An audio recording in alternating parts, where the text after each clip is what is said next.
Now to the Israel-Hamas war and the release of a long-awaited report on whether Israel has violated international law in its use of U.S. weapons in Gaza. ABC's MaryAlice Parks joins us live in studio with more. Good morning to you, MaryAlice. We've heard the Biden administration stepping up its rhetoric, but this is a new level. Yeah, exactly. Good morning, Janae. I mean, this is a damning report. The strongest criticism we have heard from the Biden administration, saying that Israel likely violated international law in Gaza. But the report stops short of drawing a final conclusion or requiring a change in policy, saying more information is needed. Overnight, a new State Department report finding Israel may have violated international laws in Gaza and likely used American-supplied weapons to do so. The report saying Israel has the knowledge and means to mitigate civilian harm, but the high level of civilian deaths raises substantial questions about whether the IDF is using them effectively in all cases.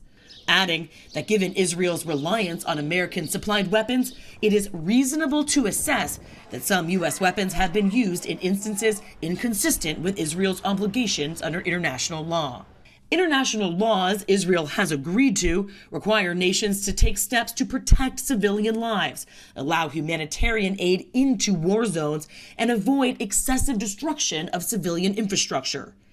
The report says more information is needed, details hard to assess given the conflict, and accuses Israel of a lack of transparency. The Al-Kavarna family, already displaced twice by this war, on the move again. Their baby born in the war.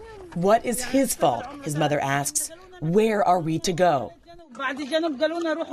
This as international talks over a potential ceasefire have derailed this week. A new report suggests Israel's war cabinet has voted to expand their operations in Rafah, the southern city where more than 1 million have taken refuge, defying President Biden, who has withheld weapons and said the U.S. cannot support such a move. National Security Advisor Jake Sullivan speaking with George Stephanopoulos. Israel's ambassador to the United States has responded to President Biden's decision not to provide some offensive weapons that could be used in the Rafah invasion, saying it sends the wrong message to Hamas and puts Israel in a corner. How do you respond to that? Nobody has been a stronger supporter of Israel than Joe Biden. He has sent an enormous amount of capability for Israel to take on Hamas.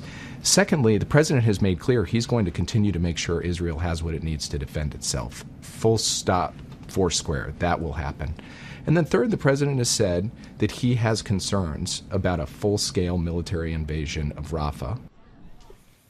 Now, overnight, we know that Israel demanded tens of thousands of civilians again leave parts of Rafah. We heard that mother there saying that they have nowhere to go. And of course, the White House is also worried that that border in Rafah is still closed. Without aid getting in, specifically fuel, there are serious concerns that the hospitals there will be forced to shut down.